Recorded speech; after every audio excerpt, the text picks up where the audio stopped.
Chapter 6. The new moon hangs like a black wound in the star-scattered sky, and I can feel my power bleeding away with each passing hour. It's been 3 days since Damian's sacrifice, 3 days since I banished my corrupted mother back to whatever shadow realm spawned her current form, and 3 days since I've been able to properly access the cosmic abilities that have become as natural to me as breathing. The new moon cycle always weakens those of us with lunar heritage, but I've never felt quite this ordinary. "You need to rest," Xander says from where he sits beside my bed, his golden eyes shadowed with concern. "The battle took everything out of you." He's not wrong. Cleansing my mother's corruption and destroying an entire human tactical unit has left me feeling hollow, like a vessel drained of all its contents. Even Marcus, sleeping peacefully in his enchanted crib nearby, seems dimmer somehow, his usual silver glow reduced to the faintest shimmer. "I can't rest," I murmur, forcing myself to sit up despite the exhaustion weighing down my limbs. Something feels wrong. Like we're missing something important. "Everything feels wrong right now," Xander replies quietly. "We've lost Damian, your mother has revealed herself as a threat, and the human hunters know about Marcus. But we're safe here in the shadow realm. My barriers are." The explosion that rocks the Crystal Palace cuts him off mid-sentence. I'm on my feet before the tremors stop, maternal instinct overriding physical weakness as I reach for my son. But when my hands close around empty air, when I see the shattered remains of the enchanted crib scattered across the nursery floor, the world stops making sense. "No," I breathe, turning in frantic circles as if Marcus might somehow be hiding in the shadows. "No, no, no. Arya." Xander's voice is deadly calm, but I can see the barely controlled rage building in his golden eyes. "Look." He's pointing at the far wall, where words have been burned into the crystal in letters 3 feet tall. "The moonless alpha is mine. Come to the old Blackthornne territory if you want him back. Come alone, and come quickly, new moon power won't keep him safe for long. Saraphina." The signature is written in what looks suspiciously like blood. "That's impossible," I say, my voice rising toward hysteria. "She's powerless. I stripped away everything she stole, made her human again. She can't breach your barriers, she can't." "She had help," Xander growls, and his fury is making the temperature drop rapidly. This level of precision, the way they targeted the exact moment when both our powers are at their weakest, this was planned months in advance. I stagger toward the ruined crib, my hands shaking as I touch the splintered crystal. The enchantments that should have protected my son are gone, not broken but completely dissolved, as if they never existed at all. "Nullification magic," I whisper, understanding flooding through me like ice water. "They used nullification magic to erase your protections entirely." "Witch hunters," Xander confirms grimly. "It's the only explanation. Seraphina's human allies must have developed ways to neutralize supernatural defenses completely." The rage that builds in my chest is unlike anything I've ever felt before. Not the cosmic fury that burned through me during our confrontation with the tactical teams, but something deeper and more primal. This is the wrath of a mother whose child has been stolen, and even the new moon's weakening effects can't contain it completely. "How long?" I ask, my voice suddenly steady despite the storm raging inside me. "Based on the residual magical signatures, maybe 2 hours, Xander replies, his own power beginning to manifest as golden light that flickers like flame. "Long enough for them to reach the old Blackthornne territory, but not long enough to..." He doesn't finish the sentence, but we both know what he's thinking. "Not long enough to implement whatever horrific plan they have for my 3-month-old son." "I'm going after them," I announce, already moving toward my weapons cache. "We're going after them," Xander corrects firmly. "And we're not going alone." Within minutes, the Crystal Palace is swarming with activity as Xander calls in every favor, every alliance, every debt owed to the Shadow Moon Pack. His elite warriors appear from hidden chambers throughout the palace, each one a supernatural predator in their own right. But it's the others who surprise me, wolves from packs I've never heard of, arriving through portal magic and dimensional rifts, all answering the call of their alpha king. The Phoenix Pack sends their regards, announces a woman whose eyes literally burn with inner fire. And their claws. The storm riders are with you, declares a man whose skin crackles with barely contained lightning. Anyone who harms a child deserves whatever's coming to them. Pack after pack arrives, until the palace grounds are filled with nearly 100 supernatural warriors, all unified by shared outrage at this violation of the most sacred laws of our kind. Children are protected. Always. By everyone. But as we prepare to march on the old Blackthornne territory, a new complication arrives in the form of Marcus Blackthornne himself. "I'm coming with you," he announces as his convoy pulls up to the palace gates. "Like hell you are," I snarl, my weakened power still strong enough to make the air around me shimmer with heat. "This is your fault. Your territory, your former allies, your..." "My grandson," he interrupts quietly, and the words hit me like a physical blow. I stare at him, seeing him clearly for perhaps the first time. The cruel alpha who murdered my parents is still there, but underneath that, I can see something else: genuine remorse, bone-deep exhaustion, and a desperate need to atone for decades of wrong choices. "You don't get to call him that," I say, "but there's less venom in it than before." "Maybe not," Marcus agrees. "But I helped create this situation, and I'm going to help fix it." Besides, his expression hardens into something resembling his old ruthlessness. "I know Saraphina's methods better than anyone. And I know exactly where she would take him." "Where?" Xander demands. "The old pack dungeons," Marcus replies grimly. "Underground chambers that were built specifically to contain supernatural beings. If she wanted somewhere to work on extracting his blood, that's where she'd go." The image his words conjure makes my vision go red around the edges. Someone is torturing my baby, my infant son who should be safe in his crib, not strapped down in some nightmare laboratory while monsters drain his blood for weapons. "How fast can we get there?" I ask, my voice coming out as barely controlled growl. 2 hours by conventional transport," Marcus says. "But I know shortcuts through the old pack territories. We could make it in 30 minutes if..." "If what?" Xander snaps when Marcus hesitates. "If we're willing to travel through the cursed lands," Marcus finishes reluctantly. "The territories that were corrupted during the Pack Wars 50 years ago. It's dangerous, especially during a new moon when our natural protections are weakened." "I don't care if we have to walk through hell itself," I declare, already heading toward the vehicles. "We're getting my son back." The journey through the cursed lands is a nightmare of twisted trees and unnatural shadows, but my maternal fury burns away any fear I might otherwise feel. Every mile we travel, every minute that passes, I can feel Marcus's distress growing stronger through whatever psychic connection we share. He's afraid, my brave little boy who glows with starlight, and that knowledge is like acid eating away at my sanity. "There," Marcus says as we crest a hill overlooking a valley that looks like something from a horror movie. "The old Blackthornne pack house." The building below us is a fortress of black stone and twisted metal, its windows glowing with sickly green light that makes my skin crawl. But it's not the architecture that makes me want to vomit, it's the screaming. Faint but unmistakable, the sound of an infant in pain carries across the valley like a blade through my heart. "Marcus," I whisper, and suddenly I don't care about new moons or weakened powers or impossible odds. My son is down there, and he's suffering. The change that comes over me isn't the controlled awakening of cosmic abilities I've grown used to. It's something darker, more primal, fed by a mother's love twisted into a weapon of absolute destruction. The new moon may have weakened my lunar heritage, but it's done nothing to diminish the darker aspects of my bloodline, the parts that come not from the moon goddess, but from the ancient forces that existed before gods and mortals learned to coexist. "Arya," Xander says warningly as shadows begin to writhe around me like living things.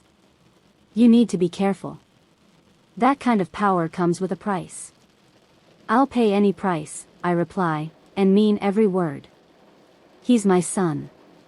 The assault on the fortress begins with me walking down the hillside alone, power radiating from me in waves that make the very air toxic to human life. The first line of guards, witch hunters armed with nullification weapons, open fire the moment they see me, but their technology simply ceases to function in my presence. Not because I'm deflecting their attacks, but because the reality around me has become so warped by maternal fury that their weapons literally forget how to exist. I kill them with a thought. Not silver fire or cosmic light, but pure annihilation that erases them from existence so completely that even their screams are retroactively silenced. Jesus Christ, one of the surviving guards shouts into his radio, she's not even trying. She's just walking and we're. His transmission cuts off as I reach the fortress gates. The barriers that should keep me out, steel reinforced with supernatural wards, blessed by human priests and strengthened with witch hunter magic, melt away like morning frost before the sun. Inside, the building is a maze of corridors and chambers, but I don't need to navigate it. I can feel Marcus's presence like a beacon in the darkness, his infant terror and pain calling to me across impossible distances. The humans inside, guards, technicians, researchers, flee before me like rats abandoning a sinking ship, but I'm not interested in them. I'm interested in the woman I find in the deepest chamber, standing over a surgical table where my 3-month-old son lies strapped down with silver chains. Saraphina has changed since I stripped away her stolen powers. Her hair is now completely gray, her skin marked with lines and wrinkles that speak of accelerated aging, and her eyes hold the desperate madness of someone who's lost everything that made her feel special. But she's still beautiful in a cold, sharp way, like a blade that's been honed to its most lethal edge. "Hello, darling," she says pleasantly, not even looking up from the 4 lines she's inserted into Marcus's tiny arms. Right on time. We're just finishing up the first extraction. The sight of my son, my baby, lying pale and weak on a torture device designed to drain his blood stops my heart completely. He's barely conscious, his usual silver glow reduced to the faintest flicker, and when he sees me, he lets out a cry so heartbroken that something fundamental breaks inside my chest. "You tortured a baby," I say quietly, and the temperature in the chamber drops to near freezing. "You tortured my baby." "I'm saving humanity," Saraphina replies, finally looking up from her work. Her eyes are bright with fanatic fervor. "This child's blood, properly processed, can create weapons capable of killing any supernatural being. Gods, demons, ancient spirits, nothing will be able to threaten human dominance ever again. And you had to torture him to get it? The blood has to be extracted while the subject is experiencing intense emotion," she explains clinically. "Fear and pain amplify the magical properties exponentially. Really, I'm doing this as humanely as possible under the circumstances." The words are still leaving her mouth when my power finally reaches its breaking point. What emerges from me isn't light or energy or any force that could be classified as supernatural. It's pure, distilled hatred given form and substance, and it hits Saraphina like a tsunami made of razors. She screams as she's lifted off her feet and slammed into the far wall, but I'm not done with her. Not even close. "Crawl," I command, my voice carrying harmonics that rewrite reality around us. "Crawl to me on your hands and knees and beg for the mercy you denied my son." She tries to resist, tries to maintain some shred of dignity, but the compulsion is absolute. Within seconds, she's on the floor, dragging herself across the stone like the worm she's revealed herself to be. "Please," she gasps when she reaches my feet. "Please, I was just following orders. The society promised me power, immortality, a place in the new world order." "The only place you're going," I interrupt, kneeling down to look her in the eyes, "is exactly where you sent my parents 20 years ago." I place my hand on her forehead, and begin the process of taking back everything she's stolen, not just magical power this time, but life force itself. Youth, vitality, the very essence that keeps her heart beating. All of it flows into me like water finding its level. She ages decades in seconds, her gray hair turning white and then falling out entirely, her lined face collapsing into something barely recognizable as human. But I don't stop there. I keep drawing, keep taking, until she's nothing but dust and memory. Only then do I turn to my son. "It's okay," I whisper as I carefully remove the silver chains and 4 lines. "Mommy's here. Mommy's going to make everything better." But as I lift Marcus into my arms, I realize that something has changed. He's not just weak from blood loss, he's different. His eyes, when they flutter open, are no longer the silver of his heritage. They're black. Completely black, like tiny pieces of the void itself. And when he looks at me with those impossible eyes, power unlike anything I've ever felt radiates from his tiny form.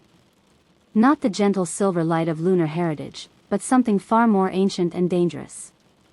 The kind of power that existed before creation, that remembers when chaos ruled the universe. What have they done to you? I breathe.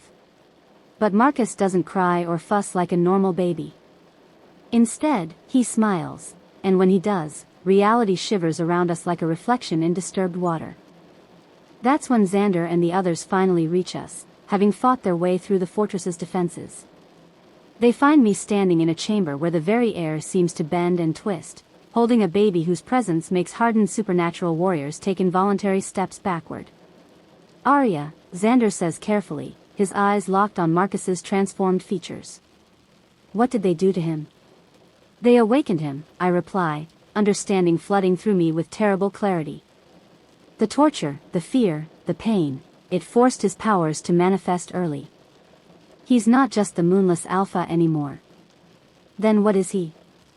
I look down at my son, my baby who now holds the kind of power that could reshape existence itself, and feel a mixture of pride and terror that defies description. He's whatever he chooses to be, I say finally. And God help us all.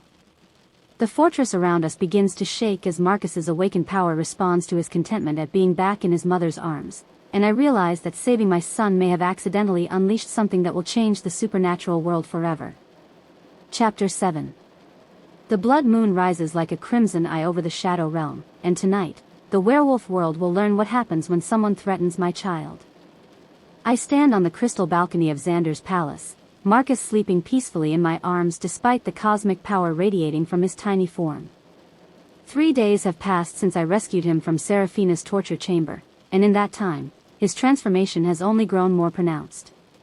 His eyes remain that impossible black, like pieces of the void itself, and when he dreams, reality ripples around him in ways that make even Xander nervous. But he's alive. He's safe. And everyone responsible for putting him in danger is going to pay. The list is ready, Xander says quietly, joining me on the balcony with a scroll of parchment that seems to writhe with dark energy. Every conspirator, every ally, every person who knew about the plan and did nothing to stop it. I take the scroll with my free hand, feeling the weight of 43 names written in silver fire. 43 people who thought they could torture my infant son for their own gain. 43 futures that end tonight. Marcus Blackthornne first, I say, my voice carrying harmonics that make the Crystal Palace sing in response. He started this war when he murdered my parents. It's time to finish it. Arya, Xander's tone holds a warning I choose to ignore. What you're planning, this level of systematic vengeance, there's no coming back from it. Once you cross this line, you'll be something different. Something that even your allies will fear. Good, I reply, letting dark power coil around me like smoke made solid. Fear keeps people honest. And after what they did to Marcus, I want them all to be very, very honest about the consequences of their choices. The blood moon's influence strengthens supernatural abilities in ways the full moon cannot, drawing power from the darker aspects of our nature rather than the light. I can feel it calling to the shadows that have been growing inside me since I embraced my mother's teachings to save my son. The corruption she tried to force on me I've now chosen willingly, and it tastes like wine and vengeance on my tongue. First stop, I announce, wrapping reality around myself like a cloak, the Blackthornne pack house. The dimensional travel that once required Xander's ancient magic now comes as naturally to me as breathing. I step through folded space and emerge in the grand hall of Marcus Blackthornne's stronghold, materializing from shadow and starlight like a nightmare-given form. The pack is gathered for their monthly assembly, nearly 200 werewolves seated in carefully arranged hierarchies throughout the cavernous chamber. At the head table, Marcus holds court in his alpha's chair, regaling his inner circle with some story that has them all laughing with cruel delight. The laughter dies the moment they see me. Luna Prima Arya of the Moonrise Pack, I announce, my voice carrying to every corner of the hall despite speaking at normal volume. Daughter of High Alpha Selim and Luna Seraphine, whom you murdered 20 years ago. The hall erupts into chaos as wolves scatter in every direction, some shifting mid-panic as they flee toward exits that seal themselves shut at my approach. Within moments, the Grand Assembly has become a prison, and Marcus Blackthorne sits trapped at its center with nowhere to run. Impossible, he breathes, his face going white as he takes in my transformed appearance. The blood moon's power has changed me, making my hair flow like liquid shadow and my eyes burn with silver fire that leaves afterimages in the air. You're supposed to be weak during the new moon. Your lunar powers were never my only source of strength, I interrupt, allowing my true nature to manifest fully. Dark wings spread from my shoulders, not feathered or leathery but made of living shadow that drinks light from the air around me. Did you really think the moon goddess was my only divine ancestor, Marcus? Did you never wonder why my mother's power felt different from other Lunas? The truth hits him like a physical blow, and I watch understanding dawn in his eyes with savage satisfaction. You're not just lunar bloodline, he whispers. I'm the daughter of two pantheons, I confirm, letting my full heritage blaze around me like dark starlight. Light and shadow, creation and entropy, mercy and vengeance. And tonight, Marcus Blackthorne, you get to experience the parts of my nature that my parents tried very hard to keep sleeping. The pack members who haven't already fled press themselves against the sealed walls, whimpering as my power fills the hall with the promise of judgment. But I'm not interested in them, not yet. First, I need Marcus to understand exactly what he's done. Kneel, I command, and the compulsion hits him like a sledgehammer to the soul. He fights it, his alpha will straining against my divine authority, but there's no contest. Within seconds, he's on his knees before me, the man who murdered my parents reduced to a groveling supplicant. Now, I say pleasantly, you're going to tell everyone here exactly what you did to the Moonrise Pack. Every detail. Every moment of terror you caused. Every drop of innocent blood you spilled for your human allies. I won't, he starts to protest, but the words die in his throat as I exert more pressure on his mind. You will, I correct gently. Because if you don't, I'll make your death last for days instead of minutes. And Marcus? I've learned some very creative things about suffering from my corrupted mother. The confession that follows is a masterpiece of public humiliation. Marcus Blackthorne, the feared alpha who ruled through intimidation and violence, breaks down completely as he describes in horrific detail how he and his conspirators slaughtered my family. He tells them about the babies killed in their cribs, the elders executed while trying to surrender, the young mothers who begged for mercy that never came. By the time he finishes, half his pack is openly weeping and the other half is staring at him with the kind of horror usually reserved for monsters in children's stories. And now, I announce, justice. What I do to Marcus Blackthorne becomes the stuff of werewolf legend. I don't kill him directly, that would be too merciful. Instead, I strip away every supernatural enhancement he's ever possessed, every alpha ability that made him more than human, leaving him as weak and helpless as the victims he murdered. Then I release a pheromone cocktail that does something very specific to the pack bonds that have kept his wolves loyal all these years. They stop seeing him as their alpha and start seeing him as what he really is, a monster who betrayed everything they believed in. The pack turns on him with the fury of the betrayed. Claws and fangs that once served his will now tear into his flesh as 200 werewolves exact vengeance for decades of cruel leadership. His screams echo through the hall for nearly 10 minutes before blessed silence finally falls. Let this be a lesson, I tell the surviving pack members as they stare at their former alpha's remains. Actions have consequences. Betrayal has a price. And the Moonrise Pack has a very long memory. I leave them to contemplate their new reality and step through dimensional space to my next target. The Witch Hunter facility outside Denver burns with silver fire that can be seen from orbit. The screams of the researchers who tortured my son echo across 3 states as I systematically hunt down every person who participated in Saraphina's blood extraction project. Some try to run. Some try to hide behind their nullification technology.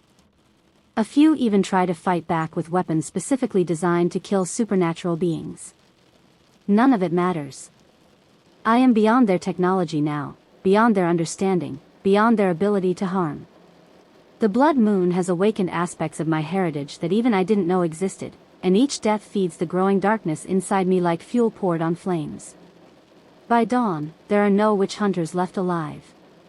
The corrupt alphas who supported the conspiracy meet more varied ends. Alpha Torres of the Desert Winds pack wakes up to find that every wolf in his territory has abandoned him overnight, their pack bonds severed by power they can't even comprehend. He dies alone and unmourned, just another human in a world where being ordinary is a death sentence. Alpha Chen of the Mountain Ridge pack tries to flee to his human allies, only to discover that his convoy has been replaced by an illusion. He drives off a cliff at 90 miles per hour, still believing he's on a safe highway until the moment of impact.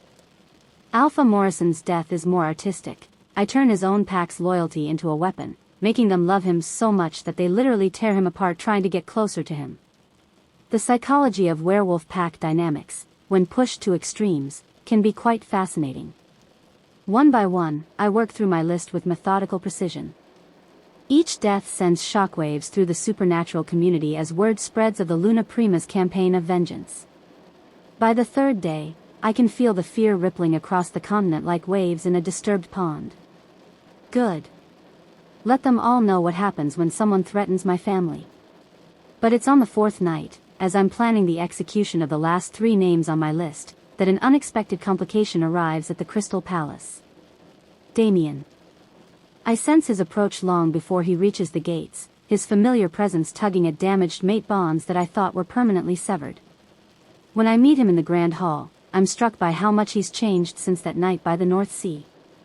The man who once carried himself with alpha arrogance now moves with the careful humility of someone who's lost everything that mattered. Arya, he says quietly, falling to his knees the moment he sees me.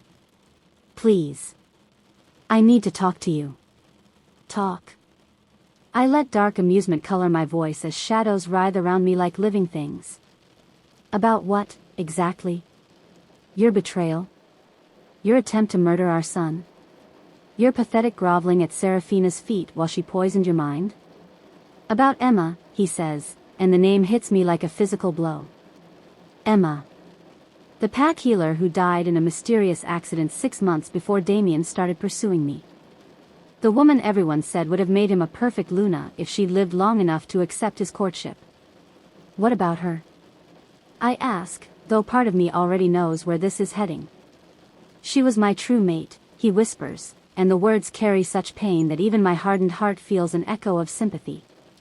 My fated mate, chosen by the moon goddess herself. We were going to announce our engagement the week she died. The pieces click into place with devastating clarity. Saraphina killed her. Made it look like an accident, he confirms, tears streaming down his face. Pushed her car off the mountain road during a storm, then showed up at the funeral to offer comfort to the grieving Alpha. I was so lost, so broken by Emma's death, that I didn't even notice when Saraphina started bringing me those special treats to help with my grief. The love potions, I breathe.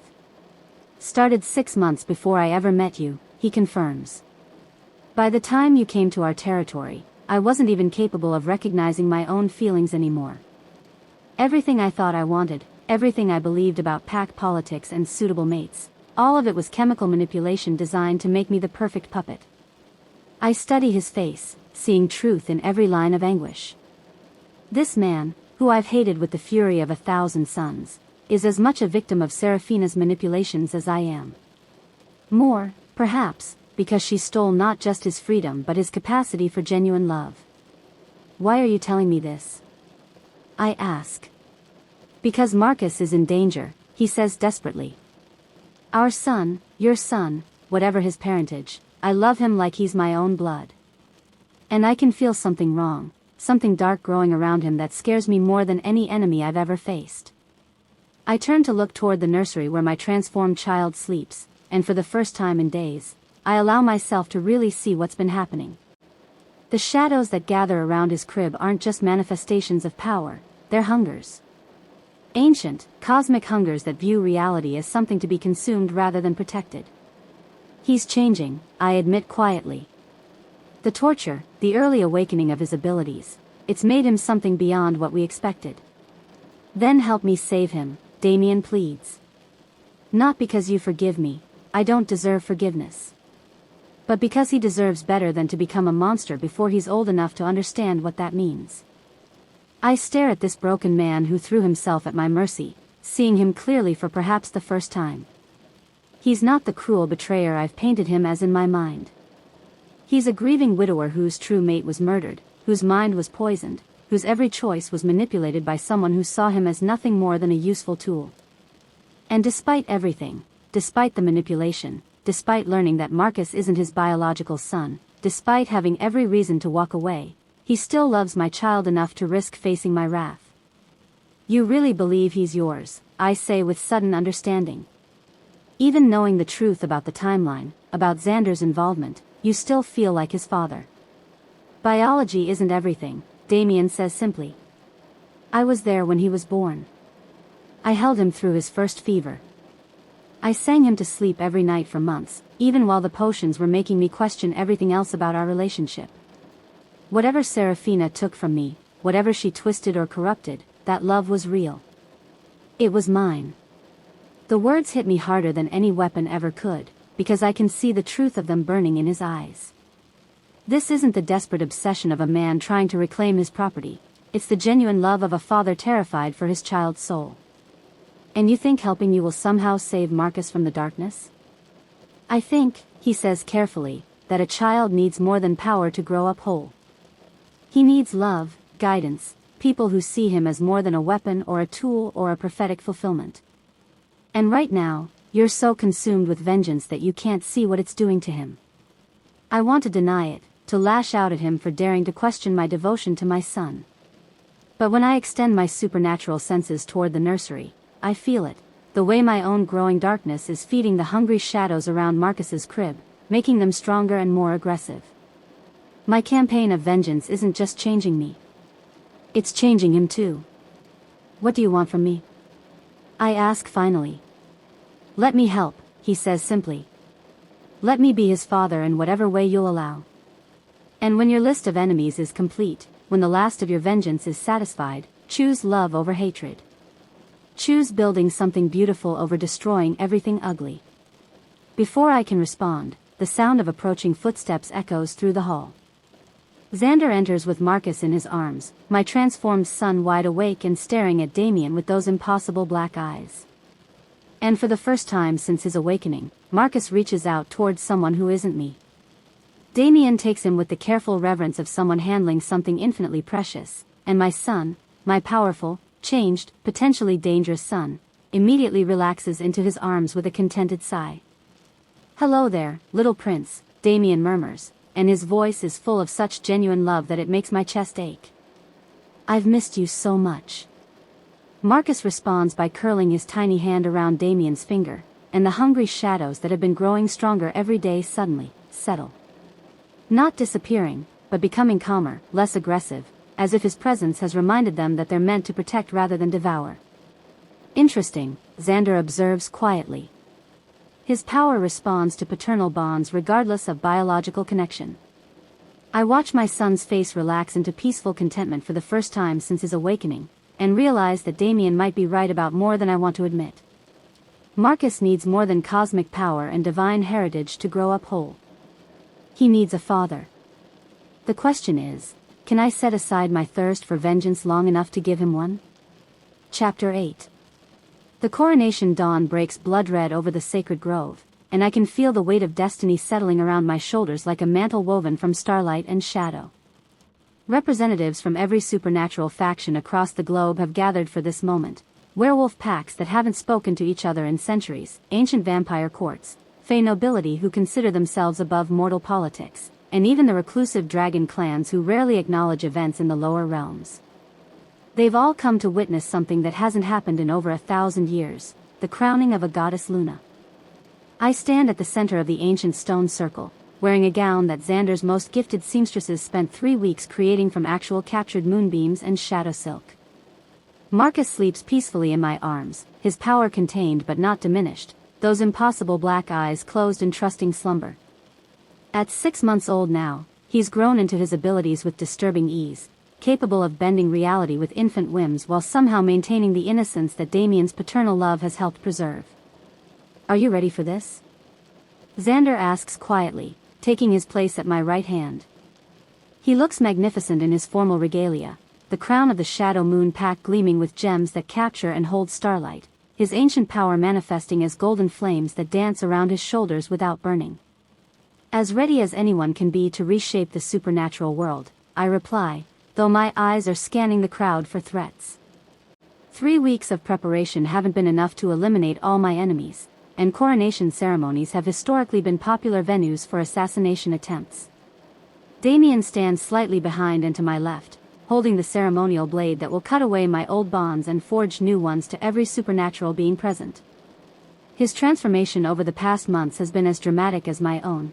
Grief and guilt burned away his former arrogance, leaving behind a man of quiet strength who's earned his place through service rather than birthright. The mate bond between us will never be what it could have been, but something deeper has grown in its place: partnership, respect, and shared devotion to the child we're both raising. The time has come, announces Elder Thorne, his voice carrying to every corner of the grove despite his advanced age. Let all witness the ascension of Luna Prima Aria, first of her name, daughter of 2 pantheons, mother of the moonless Alpha, to the throne of goddess Luna of all supernatural realms. The ritual begins with ancient words in a language that predates human civilization, but I'm barely listening. My supernatural senses have detected something that makes my blood run cold, a familiar presence approaching through dimensions that shouldn't be accessible to anyone without cosmic-level abilities. My mother is here. I object. Evangeline's voice cuts through Elder Thorne's ceremonial chanting like a blade through silk. She materializes at the edge of the stone circle, no longer the broken thing of shadow and corruption I banished weeks ago. Whatever she's been doing in the dark spaces between realities has transformed her into something magnificent and terrible, her dark power refined to a razor's edge, her beauty sharpened to inhuman perfection, her eyes burning with the cold fire of absolute certainty. This farce ends now, she announces, and her voice carries harmonics that make several of the weaker supernatural beings in the audience whimper in terror. My daughter is unworthy of the crown she seeks to claim. The assembled crowd erupts into chaos as various factions react with everything from outrage to excitement. This is exactly the kind of supernatural drama they've been hoping for, divine family conflict played out on a scale that will be remembered for millennia. Mother, I say calmly, though my grip on Marcus tightens protectively. You were banished from this realm. Your presence here violates. Violates what? She interrupts with a laugh that sounds like breaking glass. Laws written by mortals who fear their betters? Restrictions placed by beings whose power is a pale shadow of what courses through our veins? She gestures, and reality ripples around her like disturbed water. I am Evangeline of the Void, daughter of entropy itself, and I bow to no authority save my own will. The title she's claimed makes my blood freeze. Evangeline of the Void, not just my corrupted mother, but something that has embraced the most destructive aspects of cosmic power and made them central to her identity. You've allied yourself with primal forces, I realize with growing horror. The entities that existed before creation, the ones that want to return everything to primordial chaos. I've embraced our true heritage, she corrects with savage satisfaction. While you've been playing house with your adopted family and pretending that love can conquer all, I've been learning what we really are. We're not meant to be protectors, Arya. We're meant to be conquerors. And if I refuse to embrace that destiny? Then I'll take your crown, your power, and your pathetic attempts at building a better world, she says with finality. The supernatural realms need a ruler who understands that strength is the only truth that matters. Your son will be raised properly, as the weapon he was born to be, and this mockery of mercy and redemption will be forgotten. Marcus stirs in my arms, those black eyes opening to focus on his corrupted grandmother with an intensity that makes the air around us hum with potential violence. Even as an infant, he can sense the threat she represents, not just to me, but to the world we're trying to build together. Challenge accepted, I say quietly, and the words carry enough power to make the ancient stones of the sacred grove ring like bells. The ritual combat that follows becomes the stuff of legend. We fight not just with power, but with ideologies made manifest. Her attacks carry the weight of pure entropy, reality-shearing darkness that seeks to unmake everything it touches, to reduce all of creation back to the void from which it emerged. She moves like liquid shadow, her form shifting between dimensions as she strikes with forces that could crack planets. But I've learned something in the months since Marcus's transformation began teaching me about the true nature of power. Destruction is easy, any cosmic force can tear apart what already exists. Creation, protection, the careful nurturing of something better than what came before, that requires infinitely more strength and skill. I meet her entropy with controlled creativity, her chaos with purposeful order. Where she seeks to unmake, I reinforce. Where she tries to corrupt, I purify. And slowly, inexorably, I begin to understand that this battle was always inevitable, not just between mother and daughter, but between two fundamental approaches to cosmic power. You cannot win, she snarls as I deflect another reality-shearing attack. I am entropy incarnate. I am the end that comes for all things. And I reply, letting my true nature manifest fully, am the force that says some things are worth preserving. The turning point comes when she makes a crucial mistake. In her fury at my defiance, she lashes out not at me, but at the crowd of witnesses, specifically targeting Damian and Xander with an attack designed to show me the futility of caring for mortals.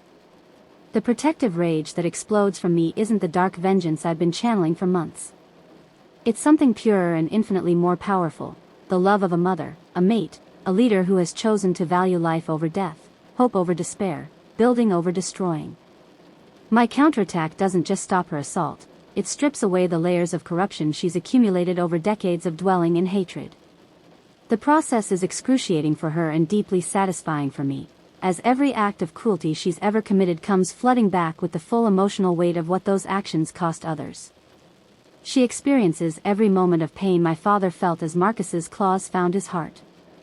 Every tear my adoptive parents shed when their accident took them from a daughter who needed their love. Every instant of terror the innocent Moonrise Pack members endured as her conspiracy slaughtered them in their beds. Stop, she gasps, falling to her knees as the weight of genuine remorse, emotion she hasn't felt in 20 years, threatens to crush her. Please, I can't, the pain is too much. Now you know, I say quietly, what you've been causing others to feel. Now you understand the cost of choosing hatred over love. But I don't stop there. The purification continues until every trace of corrupted power has been burned away, leaving behind the woman she was before grief and loss twisted her into something monstrous. When the process is complete, the being kneeling before me is no longer Evangeline of the Void, she's simply my mother, broken and ashamed and finally capable of understanding what she's become. I'm sorry, she whispers, and the words carry the weight of genuine repentance. I'm so sorry for everything I've done, everything I became. I thought if I could make them all pay, if I could destroy everyone who hurt our family, the pain would stop.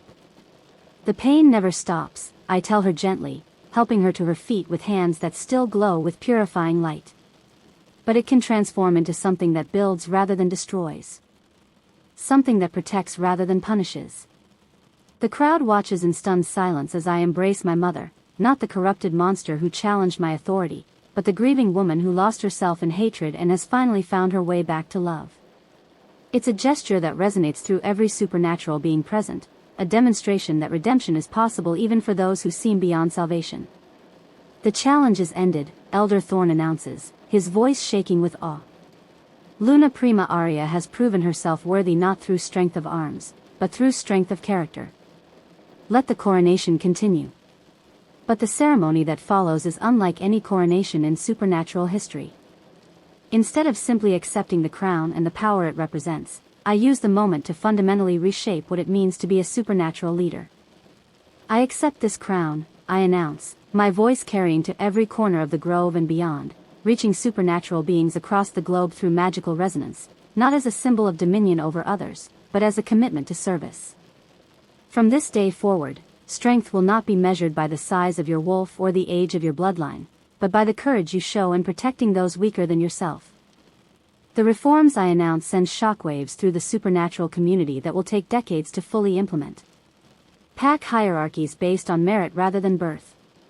Protection for wolfless individuals who have been marginalized for centuries. Councils that include representatives from all supernatural communities rather than just the most powerful. An end to the territorial wars that have cost countless innocent lives over petty pride and ancient grudges. Some of you will resist these changes, I continue, letting my power manifest as a crown of living starlight that settles onto my brow. Some of you will try to maintain the old ways through violence or deception. To those individuals, I offer this warning: the age of ruling through fear and intimidation is over. I have faced entropy itself and chosen creation instead. I have battled the darkness in my own soul and emerged victorious. Do not mistake mercy for weakness, or protection for passivity. The demonstration that follows makes my point more effectively than any threat could.